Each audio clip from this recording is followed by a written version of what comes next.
Hello everyone, welcome back to the Hobart-based Sports Network. I am your host Justin Winter, and today we go through the off-season and we start by looking at the Heisman standings. Myles Gaskin wins it, Luke Falk got second, Leonard Fournette got third. The fullback from Navy, Miles Swain, gets third, and Josh Rosen gets fourth, so congratulations to Myles Gaskin.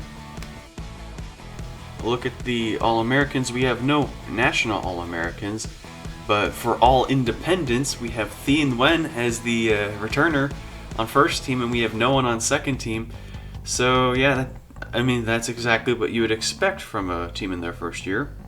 So we take a look at our season stats. Zach East went 84 168, 1,400 yards, almost 1,500, 8 touchdowns to 15 interceptions. That's bad. Steve Merker went 55 for 126, 838 yards, 2 touchdowns to 18 picks.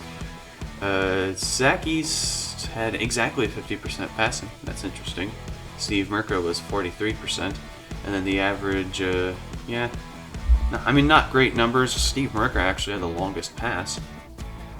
On the rushing end, Zach East also led the team in that department with 582 yards, and he had the exact same amount of carries as Alex Howell. Interesting.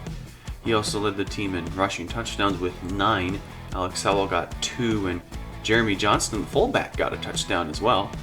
Thi Nguyen got a couple carries in that first game and maybe a couple after that. I don't know why they said Arnold Tafisi got one, and then Steve Merker just got sacked a whole bunch of times. Longest run this year was 21 yards by Zach East. He had 97 yards after contact, 2 runs of 20 plus yards. Didn't have many broken tackles there, only 1 for East. We had 4 total fumbles, and 2 of them were by Merca in the Maryland game. On the receiving end, Gio Saria led the team in receptions by 3. However, Bubba West led the team in yards by 23 with 663 yards. Saria had 640, Dallas Ross had 506, Michael Weisbecker had 313, Thi Nguyen had 87 yards, and Alex Howell also had 62 yards. Jeremy Johnston had 31. Kenneth Daugherty had 19. I don't know when he got on. And Craig Ostrander only had 1 catch all year. That's sad. I thought he would have had more. Bubba West also led the team in touchdowns with 6. He had a long catch of 69, but Dallas Ross had the longest catch of anyone. Obviously, Bubba West averages most yards per game. He had no drops this year, which is surprising because he's more of a speed back than a possession back. But he didn't drop any, which is very good for him. And on the blocking front, we had 1 pancake all year. 1. That was by the fullback. Defensively, our tackle leader was Ryan Lewis, the free safety, with 51 tackles. 49 of those solo tackles, 2 attacks. The tackles for loss leader was our corner, Alfred Gillette, with 7. And our sack leader was Terry Scott with 4. So, not bad, honestly, for this team. Interceptions, no one got more than 1 interception. We had a whole host of guys get interceptions, but no one got more than 1 this season, which is very interesting. And pass deflections, not bad. Forced fumbles, we forced 2 fumbles. Ryan Lewis and Terry Scott both did, but we never recovered any fumbles because that's just our kind of luck. No safeties, and no defensive touchdowns. So that concludes the defense. Chase Brooks went 9 for 10, so he made 90% of his kicks. Long of 41 though. He made all 23 extra points, so that's good. He made all 3 kicks from inside of 30 yards. He was solid right there. And then he also made all 4 kicks from between 30 and 39. And then he made 2 of 3 between 40 and 49, and he never tried outside of 50. So, no touchbacks either, so that's not great. Punting, he had 949 yards punting, an average of about 40 yards. It's not terrible, actually. And after return yards, we only gave up 42 return yards all season. It's not bad at all. And we down 10 inside the 20, surprisingly. a long of 69. He had some really good punts. Yeah, returning Thien Nguyen, there's a reason why he was first team all independents. He had 2 kick return touchdowns. And punt returns, he never really got anything going. I'm surprised he averaged 6.6 yards per return, honestly. And Ryan Lewis actually tied for first in the nation for solo tackles. That was something I did not know, and looking at our records, Zach East has all the passing records, and he also has all the running records. And Bubba West has all the receiving records except for those in receptions. So Saria gets receptions, West gets touchdowns and yards. Defensively, we have records for most sacks in a career and a season, which is just a season. No one got more than 1 sack per game, and no one even got more than 1 interception on the season. Now let's look around the nation. Washington won the Pac-12 championship 38-20. Middle Tennessee State won Conference USA convincingly. Alabama wins the SEC championship, but they went 11-2. Boise State crushes San Diego State like they should. Virginia Tech gets ranked at number 23 after they beat Boston College. Wisconsin upsets Ohio State, and then Western Michigan beats Miami in the conference championship. In the Big 12, they don't have a conference title game, so Texas Tech gets to be number 4 in the nation. They won their conference championship, and they have only 1 loss. That's why they made it in. LSU didn't go to their conference championship, but they were 11-1. And Notre Dame was an independent, but they went 11-1. So only 1 team in the playoff went to the conference championship. In the Cotton Bowl, you have Wisconsin, Stanford. Orange Bowl is Ohio State, Virginia Tech. Fiesta Bowl is Alabama and Penn State, an interesting matchup there. And your Peach Bowl is Auburn at number 6 and Navy at number 20. They're the best Group of 5 school. So let's see how the first ever college football playoff turns out. You have number 2 LSU and number 3 Notre Dame. And we're just going to simulate this. And LSU gets to a strong start, 7-0. Notre Dame can't score, 10-0 LSU. LSU, no. Notre Dame, no. LSU puts on another field goal. LSU up 13-0. Make it 20-0. They have a very strong start. 27-0. Notre Dame needs to get something going. They finally score, but LSU responds. Notre Dame gets another touchdown. LSU brings it back. Oh my goodness, it's a 27-point game. And LSU, oh my goodness. First ever playoff game is a blowout win for the Tigers. Now in the Rose Bowl with Washington and Texas Tech. Wow. This one, if the last one was a blowout, theoretically this one should be. But Texas Tech starts off with a score, and Washington only gets a field goal on their drive. Red Raiders drive down, and they wind up adding a field goal. So Washington could tie it, but they don't. They get a stop. Washington ties the game, 10-10. Texas Tech driving down again, and they don't score. Washington gets the ball, and they take their first lead, 17-10. Texas Tech ties before half. Washington puts up a field goal before halftime. They get the ball. They have a chance. No. Texas Tech. Instead, Texas Tech takes the lead by 4. Washington responds.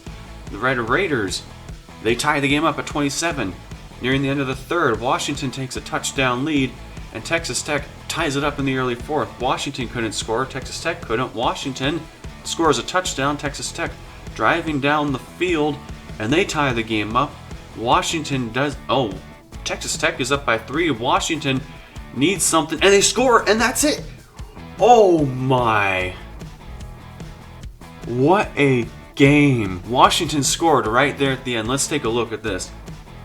Taking a look at the scoring summary, Washington scored with 17 seconds, sorry. Wow, that is something crazy. So now we have Washington and LSU in the College Football Playoff National Championship. 1v2 in Cowboys Stadium. Here we go. We're going to sim to the end of the game. LSU starts off strong again with another touchdown. Washington couldn't respond. They have another chance. They don't take advantage of it. LSU drives down, makes it a 10-0 game. Washington determined not to be like Notre Dame. And at the end of the first, it's 10-0. Now they add a field goal, 10-3. LSU driving down. They add a field goal, a 10-point game again. Washington scores a touchdown, 13-10. And LSU adds another field goal before the end of the half, 6-point game at halftime. Washington couldn't make anything happen. LSU couldn't. Washington trying to tie or take the lead. But Washington takes the lead, 17-16. Here we go. We're ending the third quarter. It's a 1-point game. LSU drives down and scores a field goal. It's a field goal for Washington, wins, but LSU adds a touchdown. Washington needs something. LSU stops them, and that's going to be it.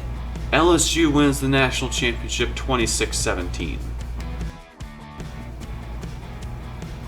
Now looking at other bowl games across the nation, UCLA, who started off 10-0, lost 4 in a row to end the season. And Auburn beat Navy by 4 points in the Peach Bowl, so Navy was no slouch. They were pretty good.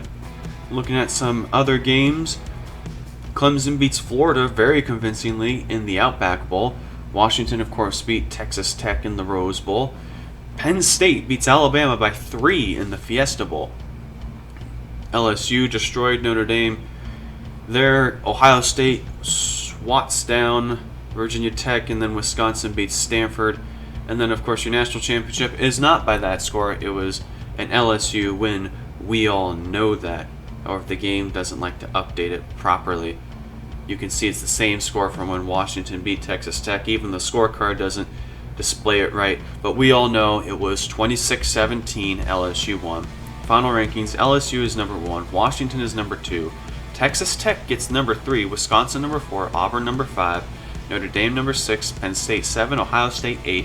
Alabama 9, Georgia 10, Texas A&M 11, Clemson 12, USC 13, Miami 14, Florida 15, Tennessee 16, Oklahoma 17, Mississippi State 18, UCLA 19, Arizona number 20, Navy number 21, NC State 22, Florida State 23, Oregon State 24, and Stanford number 25. So a look back on our season, the goal was to give other teams easy wins so that they could make their bowl game. We did knock North Carolina out of their chance of making a bowl game. They went 5-7. And then Kansas State was the only team that profited off of coming to us.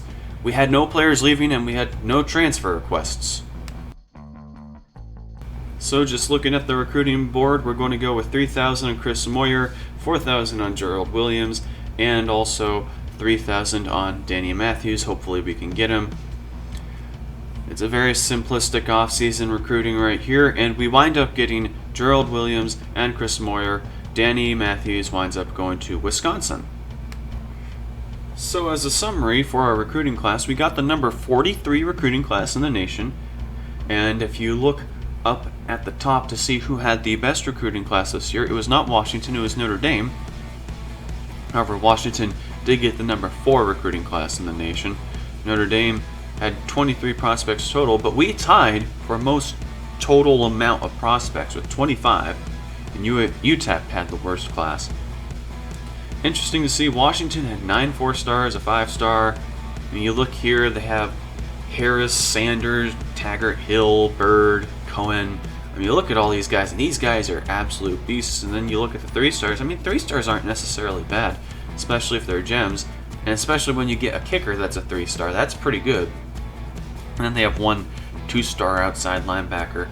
But look at our recruiting board. Danny Matthews did not come. Gerald Williams did. Chris Moyer, Jimmy Hollis, Albert White, Adam Coleman, Mark Rust, Ray Johnson, Marco Jackson, Andy Thompson, R.C. Wilson, Tariq Stallings, Manny Dunn, James Pond, Pat Lilly, Andrew Hayden, Victor Cross, Terrence Causey, Peter Clay, Clay Parrish, Troy Russell, Jeremy Lee, Ray Miller, Rocky Stevens, and Lou Zur.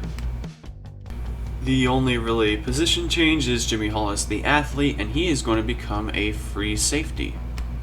So let's take a look at training results now. And as we see, transfer Trey Rogus is right up there. He got +4 on his training. Nate Link had 4, 5, 6. Jamar W. Shepard, another running back. Chase Brooks went up 6. 4, 4, 3, 4, 5, 4, 5, 6, 3, 5, 5, 4. You get the gist. It's basically around 4 or 5 with a little bit of variation. Looking at QB specifically, Zach East goes up 5, Steve Merca only 3, so that effectively solidifies any doubt that Zach East will start. Trey Rogus, the transfer, is the highest guy we have. Alex Howell is now 3rd in overall. Fullback Jeremy Johnston, still rocking there. Wide receiver Dallas Ross goes up 5, more than anyone else. We're tied for the same with Craig Ostrander, actually. Bubba West, he was our leading receiver, and he's still our lowest overall, but you look at his acceleration, 97. It's crazy good. You look at catching, I mean, he doesn't have great catching, but he never dropped a pass. And I'm wondering, how Zach East is going to do with Bubba West. Maybe some more of that later. East got +1 to throw power, but +4 to accuracy. That is very much needed. We need the throwing accuracy. When you just throw the ball and it doesn't have a chance of getting to that receiver, it absolutely stinks. So let's take a look at tight end instead. Tyler Lamb, another transfer, is a 71 now. Michael Weisbecker only 57. And Luke Ball we don't care about. At left tackle, we have 58 for Owen, 45, oh my goodness, 66 for Chauncey Brown. And yeah, our O-line really does stink. Left end, we got Nate Link. He's going to help a ton, I'm sure of it. Michael Wallace goes up to a 67. And Arnold Tafisi goes up to a 58 after a bonus of 5. Left outside linebacker, not great. Right outside linebacker is better. Middle linebacker, we have a 54 overall. Corner, we have a couple guys in the 60s and a couple guys in the 40s. At free safety, we have Ryan Lewis and Chad Campbell. I mean, these are none of the freshmen, keep in mind. Chase Brooks goes up 6. We really need him to be able to do stuff. As we look over here, he got 6 to kick power and 5 to accuracy. We really need that kick power. I mean, it's absolutely huge that we get the kick power and the accuracy. Then we have a punter, Jason Beck, who may or may not actually do anything. And we look at him, and he still has less kick power than Chase Brooks. And I think less accuracy, so he probably won't be doing much of anything. So highest overall after training, not counting freshmen, because I don't think we got any freshmen that were that good, goes to Trey Rogas at 76 overall. As far as cutting players, we don't have much notable. DJ Jackson's going bye-bye. And Steve Murka is also going to get cut. And then at running back, we're going to cut Jim Reese. He's not going to do anything. And Maurice Hopper, we're also going to cut. So at the independents and conference realignment, actually no, that's not true. BYU moves to the Big 12, as does Nebraska. Nebraska goes back to the Big 12. There was a bunch of controversy over Texas Tech making it because they didn't play a conference championship game even though they were conference champions. Cincinnati will move to the Big 10 to fill the void where Nebraska left. And they're just going to swap places with Indiana in the East because Purdue's an Indiana team, so it makes sense that Indiana would be in the West as well. So that's your new Big 10. Big 12, now that they have a conference championship game, will be playing in Cowboys Stadium. And in the South, you'll have the Texas teams plus the Oklahoma teams. In the North, you have BYU, Iowa State, Kansas, Nebraska, and West Virginia.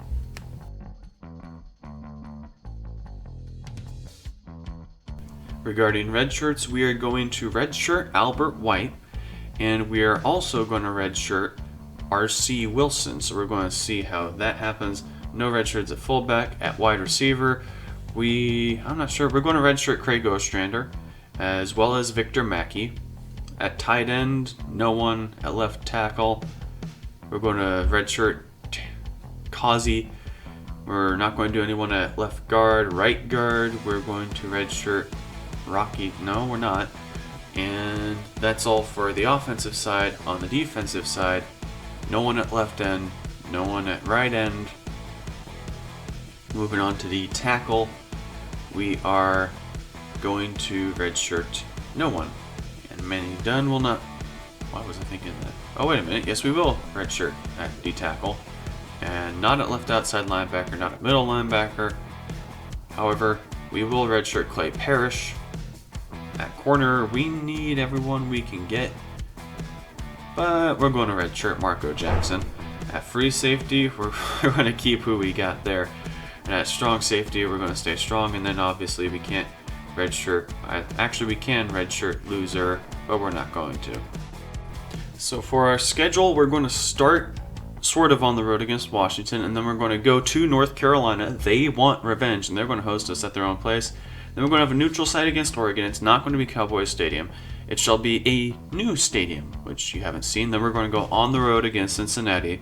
So we start off with 4-ish road games, and then we go to Seattle to face the Cougars of Washington State. And then we stay there to face the Arkansas Razorbacks. They're ranked, but I think that they'll choke sometime this season. Then we stay in Seattle to face Minnesota. So our first 7 games are 4-ish road games and then 3-ish home games. Indiana liked what they got last season, so they're going to invite us to their place to play. And then we have Kansas after a couple weeks.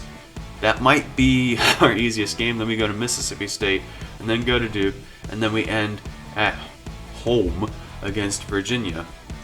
So that is it. I hope you guys have a great day. Don't forget to like and subscribe. And God bless. I'll see you for Washington.